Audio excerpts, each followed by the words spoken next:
Isang magandang araw pong muli po sa atin pong lahat. Kaya po ng dati, palagi ko pong sinasabi po sa inyong lahat na wala po akong pinagkikilala po na kahit na ano po para po sa aking sarili.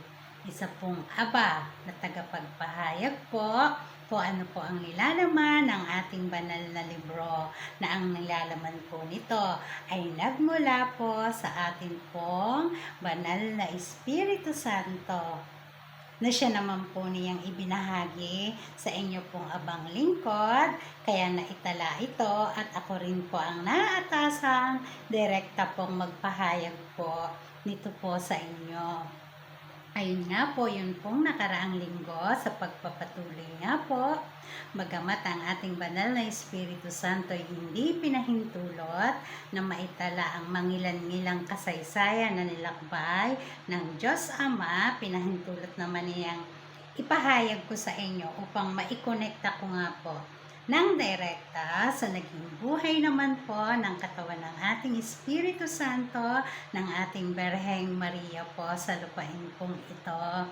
At yun nga po, sa pagpapatuloy nga po, ang atin pong munting Berhen ay namasid po ng Diyos Ama sa edad pong 7 taong gulang. At nang umabot nga po ang ating mahal na Berhen sa ika-10 taong gulang, dahil sa sobra pong nalugod ang Espiritu Santo sa Diyos Ama, dahil nga po sa tindi ng pag-ibig at pagmamahal niya sa Berheng Maria, pinahintulutan po ng Espiritu Santo na ang katawan po ng Diyos Ama, ang ating Haring Hesukristo, ay maisilang din sa lugar kung saan po nakikipamuhay ang munting Berheng Maria. At yan po ay palagi po niyang sinasabi, sa lupang hinirang bayang pinili po, ang bansang Pilipinas nga po. Nung dumating po ang ika-10 taon, isinilang po ang ating katawan ng Diyos Ama, ang Haring Hesukristo sa lupain pong ito. Bagamat ang atin pong Diyos Ama ay libang na libang at lugod na lugod sa munting batang Maria, wala po siyang alam na ang batang kinalulugdan niya ay ang nawawala po niyang reyna ng halos 19,000 at halos humigit kumulang 19,600 taon.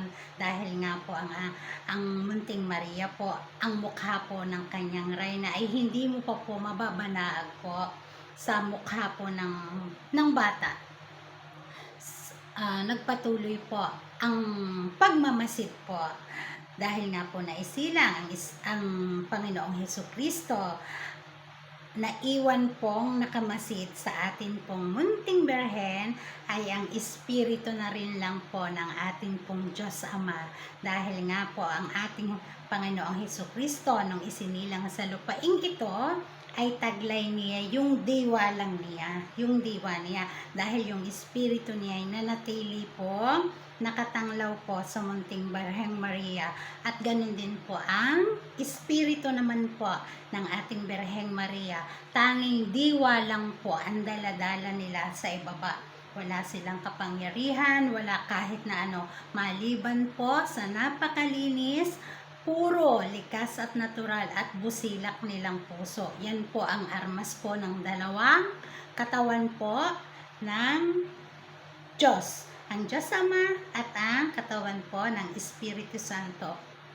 Sa kanila pong pakikipamuhay, maging sa mahal na Berhen at sa Haring Hesukristo po, ay kung ano po ang nararanasan po ng ordinaryong nilalang, ay wala pong espesyal na pagtrato po.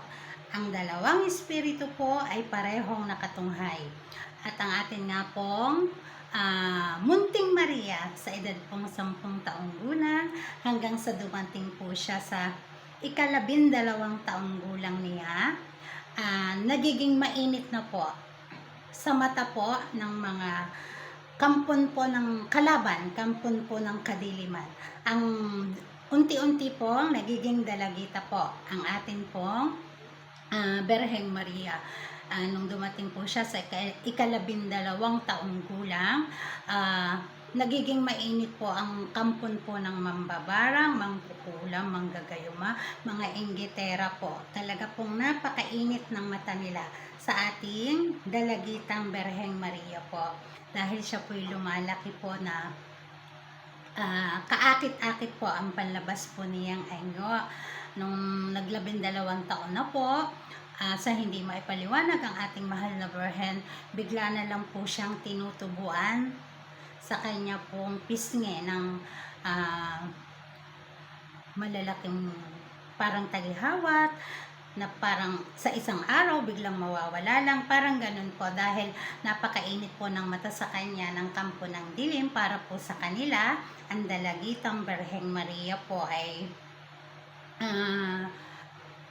magiging sagabal po dun po sa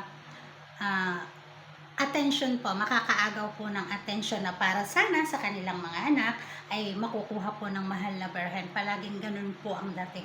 Ang batang yan ay hindi naman likas na tagalupa, hindi natin alam kung saan niya nagmula. Iwasan ninyo yan. Dumating pa po yung punto na yung pong mga magulang ng mga kaibigan po ng ating mahal na Berhen ay yung kanila pong mga anak ay pinaiiwas at pinalalayo po nila sa dalagitang mahal na Berheng Maria. Nagkaroon po siya ng mga manliligaw, mga tagahanga, pero ang atin pong mahal na Berheng Maria ay likas pong mailap po. Hindi po siya, may mga panahon at pagkakataong humahanga din po ang ating dalagitang mahal na Berhen.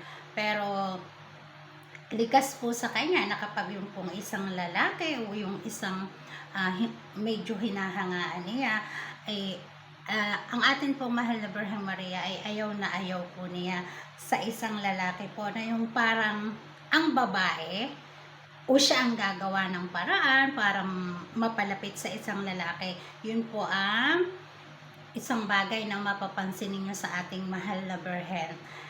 Sa dalagitang mahal na Berhen po ay turn off po siya. Turn off po siya sa mga lalaking, yun nga po, parang ang gusto nila, ikaw ang manligaw sa akin, ikaw ang humabol sa akin. Ang ating pong mahal na Berhen, kahit po gaano po kayaman, kagwapo at maging gintuman po ang mga lalaki pong yan, ay hindi po nyo siya kakikitaan po na siya po yung unang magpapakita ng motibo. Yun po ang dalagitang mahal na Berhen natin para po sa kanya. Hindi po siya kukuha ng isang nobyo o isang kasintahan kung hindi pa naman siya mag-aasawa, dahil para po sa kanya, kung sino po yung unang lalaki sa buhay niya ay nais po niyang hanggang sa huli po ay siya na rin po. Yun po ang naging pamantayan ng ating mahal na Berheng Maria.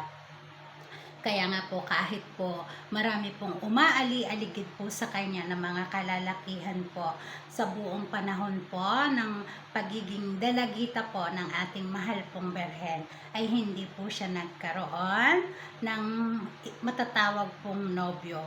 Ang ating pong mahal na Berhen ay may pagkakonserbatibo sa pag-uugali po niya, pero sa pananamit po mapapagkamalan po natin siyang babaeng makabago. At yun nga po, wala pong nakakaalam na ang kanila pong tinutugis, ang kanila pong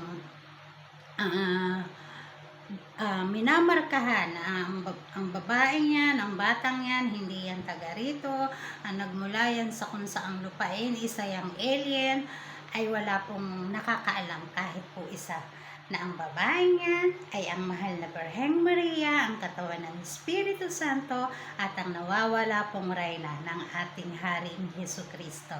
Maging ang Diyos Ama po na lugod sa Batang Maria ay wala rin po siyang kaalam-alam na ang bata pong kinalulugdan niya ay ang nawawala po niyang asawa. Dahil nga po, yung mukha po ng mahal na Berhen ay hindi pa po ganap o hulmado sa mukha po ng musmus pong Berhen. Wala na naman po tayong oras. Hanggang sa muli po, ako po ang inyong abang lingkod. Bye! Mabuhay po tayo pong lahat. Paalam! Bye-bye!